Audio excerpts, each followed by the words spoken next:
ಈ ದೇಶದ ಮಾಜಿ ಪ್ರಧಾನಮಂತ್ರಿಗಳು ಪಕ್ಷದ ವರಿಷ್ಠರು ಆಗಿರ್ತಕ್ಕಂಥ ಶ್ರೀ ದೇವೇಗೌಡರು ಸಾಹೇಬ್ರ ಅಭಿಮಾನಿಗಳು ಪ್ರತಿ ಹಳ್ಳಿಯಲ್ಲೂ ಕೂಡ ತಾಯಂದಿರು ಯುವಕರು ದೇವೇಗೌಡರು ಯಾವಾಗಲೂ ಈ ಕ್ಷೇತ್ರಕ್ಕೆ ಬಂದಂತ ಸಂದರ್ಭದಲ್ಲಿ ಬಹುಶಃ ಕಳೆದ ವಿಧಾನಸಭಾ ಚುನಾವಣೆ ಸಂದರ್ಭದಲ್ಲಿ ಸೇರಿದಂತ ಒಂದು ಜನಸಾಗರ ಒಂದು ಜನಸ್ತೋಮ ಇವತ್ತು ಸುರೇಶ್ ಗೌಡರು ನೆನೆಸ್ಕೊಂಡು ಹೇಳ್ತಾ ಇದ್ರು. ಚುನಾವಣೆ ಅಂದಾಗ ಅದರಲ್ಲೂ ವಿಶೇಷವಾಗಿ ನಾಗಮಂಗಲ ತಾಲೂಕಿನಲ್ಲಿ ದೇವೇಗೌಡರ ಅಭಿಮಾನಿಗಳು, ಕುಮಾರಣ್ಣನ ಅಭಿಮಾನಿಗಳು, ಪಕ್ಷದ ಅಭಿಮಾನಿಗಳು ಸೇರ್ತಕ್ಕಂಥದ್ದು ಸರ್ವೇ ಸಾಮಾನ್ಯ. ಆದ್ರೆ ಚುನಾವಣೆನ ನಾವ್ ಯಾವ ರೀತಿ ವ್ಯವಸ್ಥಿತವಾಗಿ ನಡೆಸಬೇಕು ಕೊನೆ ದಿನದವರೆಗೂ ಅಂತಕ್ಕಂಥದ್ದು ಇವತ್ತು ನಮ್ಮ ಎಲ್ಲರ ಮೇಲೆ ಒಂದು ಜವಾಬ್ದಾರಿ ಇದೆ ಅಣ್ಣ. ಈ ದೇಶದ ಈ ರಾಷ್ಟ್ರದ ಚುನಾವಣೆಯ ದಿನಾಂಕ ಈಗಾಗಲೇ ಪ್ರಕಟ ಆಗಿದೆ. 150 ಕೋಟಿ ಜನಸಂಖ್ಯೆ ಇರತಕ್ಕಂತ ಭಾರತ ದೇಶದ ಭವಿಷ್ಯವನ್ನ ತೀರ್ಮಾನ ಮಾಡತಕ್ಕಂತ ಒಂದು ಕ್ಷಣ ಇದೇ ತಿಂಗಳು 26ನೇ ತಾರೀಕು, ಮುಂದಿನ ತಿಂಗಳು 7ನೇ ತಾರೀಕು. ಮೊದಲನೇ ಹಂತ, 2ನೇ ಹಂತದ ಚುನಾವಣೆಯ ದಿನಾಂಕ ಈಗಾಗಲೇ ಪ್ರಕಟ ಆಗಿದೆ. ಅದರಲ್ಲಿ ರಾಜ್ಯದಲ್ಲಿ 14 ಲೋಕಸಭಾ ಕ್ಷೇತ್ರಗಳ ಚುನಾವಣೆ ಇದೇ ತಿಂಗಳು 26ನೇ ತಾರೀಕು ನಡೀತಾ ಇರತಕ್ಕಂಥ. ನಾನು ಒಂದು ಮಾತನ್ನ ಹೇಳಲಿಕ್ಕೆ ಬಯಸ್ತೇನೆ. ಜನತಾದಳ ಪಕ್ಷ, ಈ ಪ್ರಾದೇಶಿಕ ಪಕ್ಷ ನಮ್ಮ ರಾಜ್ಯದಲ್ಲಿ ದೇವೇಗೌಡರು ಸಾಹೇಬ್ರ ಒಂದು ಹೋರಾಟದ ಪ್ರತಿಫಲ. ಇಲ್ಲಿರ್ತಕ್ಕಂಥ ಎಲ್ಲ ಸಾವಿರಾರು ಸಂಖ್ಯೆಯಲ್ಲಿ ಇವತ್ತು ಸೇರಿರ್ತಕ್ಕಂಥ ನಮ್ಮ ಪಕ್ಷದ ನಿಷ್ಠಾವಂತ ಕಾರ್ಯಕರ್ತರ ಒಂದು ಶ್ರಮ. ಇವತ್ತು ತಾವೇನು ಕಟ್ಟು ಬೆಳೆಸಿದ್ದೀರಿ ಪಕ್ಷವನ್ನ.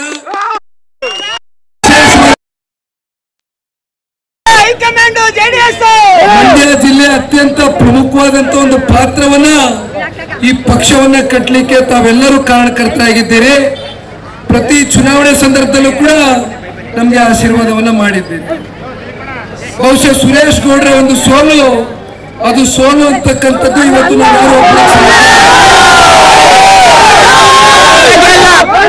5 ವರ್ಷದಿಂದ ನಡೆದಂತ 2018 ವಿಧಾನಸಭಾ ಚುನಾವಣೆ ಸಂದರ್ಭದಲ್ಲಿ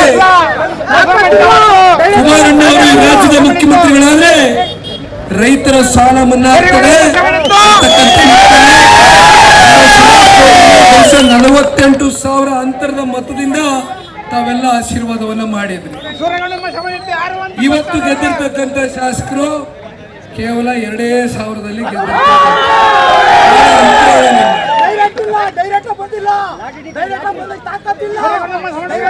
ಬಹುಶಃ 2019 ಲೋಕಸಭಾ ಚುನಾವಣೆಯ ಒಂದು ಫಲಿತಾಂಶ ಇವತ್ತು ನಾನು ನೆನೆಸ್ಕೊಳ್ಬೇಕಾಗ್ತದೆ. ಅದಕ್ಕೆ ಕಾರಣ ಅವತ್ತಿನ ಒಂದು ರಾಜಕೀಯದ ಷಡ್ಯಂತ್ರಕ್ಕೆ ಒಬ್ಬ ಯುವಕ ಬಲಿಯಾದ. ಆದ್ರೆ ಅವತ್ತು ಕೂಡ ನಾಗಮಂಗಲ ವಿಧಾನಸಭಾ ಕ್ಷೇತ್ರದಲ್ಲಿ 9,000ಕ್ಕಿಂತ ಹೆಚ್ಚು ಅಂತರದಲ್ಲಿ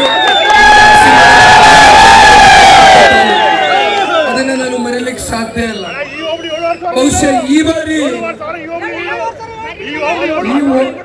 ಈ ಹೋಬಳಿನೇ ಹೈಯೆಸ್ಟ್ ಲೀಡ್ ಬಂದದ್ದು.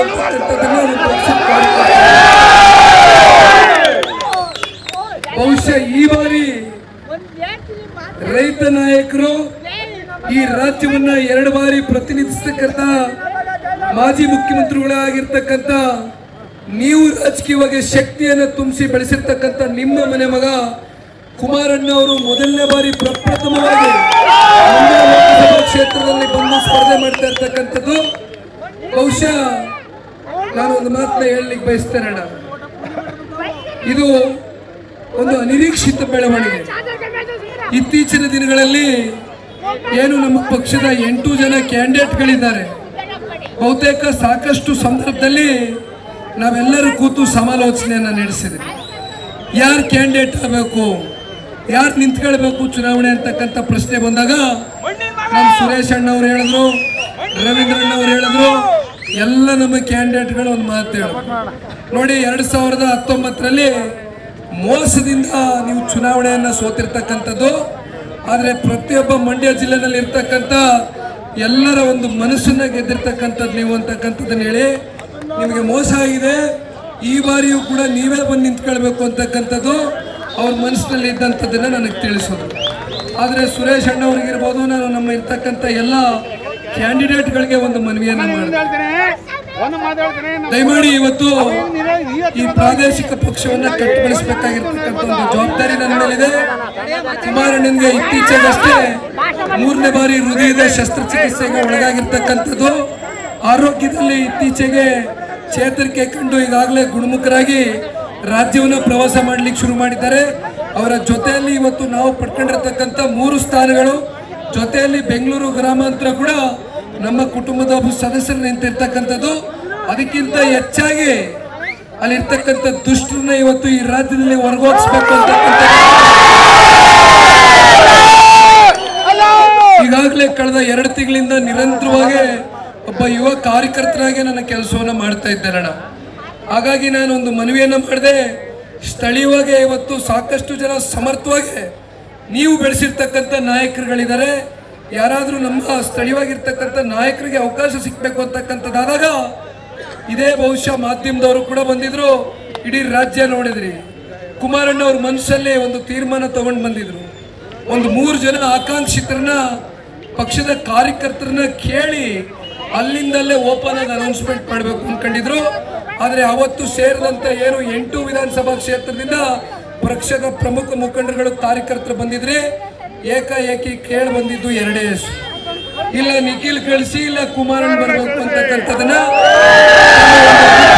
ಅಭಿಲಾಷೆ ಏನಾಗಿತ್ತು, ತಮ್ಮ ಪ್ರೀತಿಗೆ ಇವತ್ತು ಮಣಿದು ಈ ರಾಜ್ಯದ ಮಾಜಿ ಮುಖ್ಯಮಂತ್ರಿಗಳು ಕುಮಾರಣ್ಣ ಅವರು ಬಂದು ಇವತ್ತು ಸ್ಪರ್ಧೆ ಮಾಡಿರ್ತಕ್ಕಂಥದ್ದು.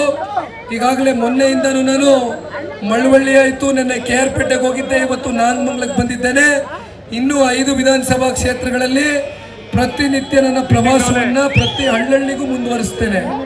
ಇವತ್ತು ಕುಮಾರಣ್ಣನ ಪ್ರತಿನಿಧಿಯಾಗಿ ಇವತ್ತು ಕುಮಾರಣ್ಣನಿಗೆ ರಾಜ್ಯವನ್ನು ಕಟ್ಟತಕ್ಕಂಥ ಒಂದು ದೊಡ್ಡ ಜವಾಬ್ದಾರಿಯನ್ನ ಈ ದೇಶದ ಗೌರವಾನ್ವಿತ ಪ್ರಧಾನಮಂತ್ರಿಗಳು ನಿನ್ನೆ ದಿನ ಮೈಸೂರಿಗೆ ಬಂದಂತ ಬಹಿರಂಗ ಸಭೆಯಲ್ಲಿ ಮಾನ್ಯ ದೇವೇಗೌಡರು ಸಾಹೇಬರು ನೆನ್ನೆ 10 ನಿಮಿಷಗಳ ಕಾಲ ಆ ಬಹಿರಂಗ ವೇದಿಕೆಯಲ್ಲಿ ಮಾತನಾಡಿರ್ತಕ್ಕಂಥದ್ದನ್ನ ಕೇಳಿದಾಗ ನನಗೆ ಒಂದೇ ಜ್ಞಾಪಕ ಬಂದಿದ್ದು, 1996ರಲ್ಲಿ